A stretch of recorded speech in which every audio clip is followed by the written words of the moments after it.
Hello, everyone, and welcome to the Go-to-Market Gap series. I am Lucas Welch, HighSpot's Vice President of Global Corporate and Demand Marketing, and we're exploring one of the biggest challenges facing go-to-market organizations today, which is the growing disconnect between strategy and execution.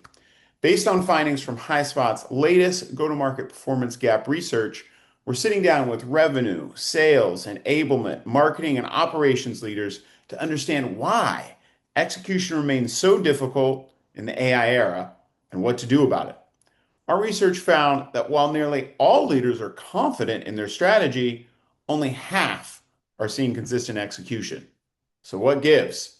In each episode, we'll unpack exactly that and try to give you actionable advice on how you can ensure that you and your teams continue to grow predictably for many years to come.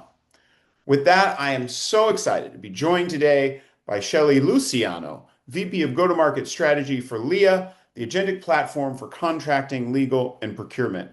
Shelly, thank you so much for being here. Thank you. I'm very happy to be here today. So, Shelly, in the AI era, technology can be helping, but I think also overwhelming the frontline sellers. Let's start with the good news. What are some things that technology and more specifically AI can do that make a seller's job easier? So for me, technology is to remove challenges and optimize areas that are not necessarily your core differentiator, right? So in the past decade, we've created so many systems and people are updating data in the system. And that data might be very important for the company, right, to understand where it's at, but it's not directly adding value to the clients. So Mm, anything in the background, I think technology should definitely optimize. Unfortunately, many companies have completely just digitized complexity. So mm, now many sellers have 15 tools, 10 tools, right? And that is not actually helping. What mhm, I believe technology can really do is take all the noise away, right? mhm, It enables sellers to do two things. Actually, enable everyone in go-to-market to do two things. One, people should focus their time first on getting to really know the product, what they're offering, right? And yes, you have enablement tools, right? And we should use them. But you still need to invest time for your brain to understand that. And that's very important. The other thing is where we need to maximize our time is with our clients, right? That's where we want to spend time. So mhm. technology should optimize everything that's not there. Um, I believe we're in a stage that clients, for the most part, still want to deal with people. We still want to Mhm. know people. We want to know who to talk to. And how we view Aliyah is that we should use technology to enable us to do that part of the work. Yeah, my colleague Liz Tassi, who runs product and community marketing for us, she said, no one is going to buy six figures of any product from a robot. You're going to Yeah. want to have a trusted relationship with a human being. And I think your point about where technology and AI can help, which is kind of removing some of the background noise and the overhead administration that can get in the way of really building those deep personal relationships, that is where the best sellers are going to thrive and create the best customer value and customer relationships. But the flip side, of course, is that if you try to digitize or AI too much of what's taking place, and certainly in a seller's job, but I think more broadly across the go-to-market, you're going to overwhelm them, confuse what the actual goal of the human versus the AI is, and create a less than ideal customer experience, which for all of us at the end of the day, it's all about the customer. So I think that's a good juxtaposition for people to think about as we go through this dialogue today is, framing their use of technology and AI specifically on if it's freeing time for human beings, particularly sellers, to build those relationships, be able to judge and discern the right next steps to best delight customers, amazing. If it's buffering that or getting in the way, potentially a risky or even dangerous investment. So, Exactly. Speaking of the leaders in our survey, 36% of them said that those same sellers who may be overwhelmed by too much technology are struggling to apply the message consistently in live customer conversations. Does that lack of consistency, does that resonate for what you've seen in your career? Or do you think that they're misreading the situation because we see often that it's easy to stereotype the salesperson instead of really understand the nuance? So, do you see sellers struggle with messaging consistency? And then, related to that, maybe what's one stereotype or misconception that leadership has about sellers that they're not really understanding? Today, in this era, I've been in tech for quite a while, and the pace of innovation that we are now is the most exciting, right? Mm, Being working agreed. in this field, it's so exciting. There are so many things happening all the time. There's so much change, and companies, old school companies coming to sellers and just say, this is your messaging. That doesn't work anymore. Yes, we have to discuss messaging and we need to talk about that. But it's not just one simple enablement that is going to get people ready to sell, right? For you to sell and sell well today, you need to really understand the tool that you're selling and understand it at a level that if client asks different questions, you're able to answer on the spot, right? And that's not easy because now clients don't want to just fit within what you're selling because they know that they have so much choice and there's so much flexibility on the market. So every seller needs to really understand what their tool is capable of doing, and for that is not just a simple messaging, is understanding it in depth, right?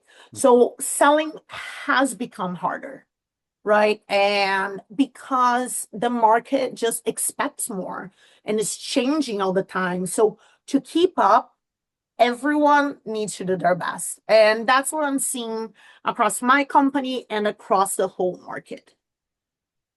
Yeah. And so, as selling has become more difficult and more complex, and then to your earlier point, you have smart application of technology can eliminate noise, reduce management overhead, reduce background work, and help them focus. But the opposite can be true as well, which is inappropriate application of technology can actually get in the way of the human relationships, of the ability to have the judgment and discernment to determine who you need to engage in these much more complex selling scenarios and be your best salesperson.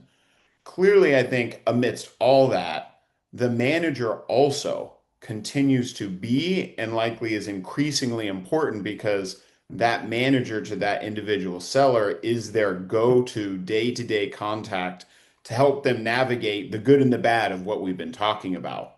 So we found that leaders said 39% of the leaders, in fact, said that their managers lack full visibility into what's happening in the day-to-day of their sellers to really be effective coaches. In your experience, what sets up a manager to be a great coach that can help the seller navigate an increasingly difficult job? It's interesting. I think that I've worked in many different expertise areas. I've worked with many different people. For me, there are a few things that make a good manager, not only in sales, but across different areas. One is someone that really takes time to understand their team, Mhm. understand the individuals, understand what they're good at, and where they need extra support, right? Mhm. I think right now, more than ever, with AI, that relationship, developing a relationship is more important than ever, right? Mhm. Because things are changing so quickly. you need to know that your team will come to you when they need help. They will try escalate to you at the right moment, and they need to be able to come to you, right? And feel that trust. So what makes a good manager in sales is what makes a good manager everywhere. Someone that takes their time to really develop their team, understands them, supports them. I think more now than ever, things are changing so fast that sometimes even their managers don't have full visibility of certain areas and where those are going. But as long as the teams know that they can trust them to navigate and lead or to come to and work a plan together, people will do well and work well together. I think that is such an important point for multiple reasons. The first is just straightforward how to help sellers be their best. It comes down to, do they trust that manager to bring them their problems? And within that relationship, can the manager then really gain insight, not from data, not from tools, but from that human being individually about where they're good, where they're not, and where they need help? But that echoes what you were saying earlier about the seller's job and their relationship building and the trust they need to be able to create with not just a singular buyer, but increasingly these complex buying groups. And so you have this thread of trust, ironically, amidst more AI and more AI and more AI. What you're proposing and what I absolutely agree with, I've seen it myself, is it becomes even more important to have those human relationships, the trust between the salesperson and the buyer or the buying group, the trust between the seller and the manager, the trust between the manager and the seller, and all those humans amidst AI play such an important role in creating the relationships, the credibility, and the reason to actually invest if you're the buyer, or if you're the manager, invest your time in the seller, or if you're the seller, invest your time in that manager relationship because you see the benefit and how it's helping you up level your performance. I think that's just a beautiful ideal amidst all of this technology adoption and all of the noise it can create, that it still comes down to these human relationships and our ability to build trust with each other. Look, Lucas, the market has always been this way, right? It's always been people with people. When we've added more things, um, AI has helped in many ways, but also has hindered in many ways, right? Because in reality, for a long time, if you look at the software market, we've developed so many tools for knowledge over time to understand what database, where's our contacts, where are these people, how can we know what's going on in their companies? We have spent so much time developing software that brings more data, more information. And what AI now we're at a level is that we have so much data, so much information. It's almost like knowledge is free, right? Hmm. Knowledge, information.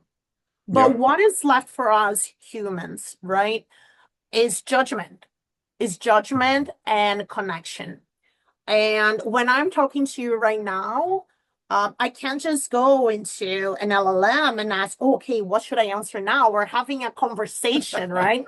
So I You need to could, have but I some know point that of you did, and views. it wouldn't be great. So we still have to have some point of views. People still want to buy from people. So I believe that will remain. Um, the other part that I worry about AI, I think you asked me before, is where you use it in the not the best way.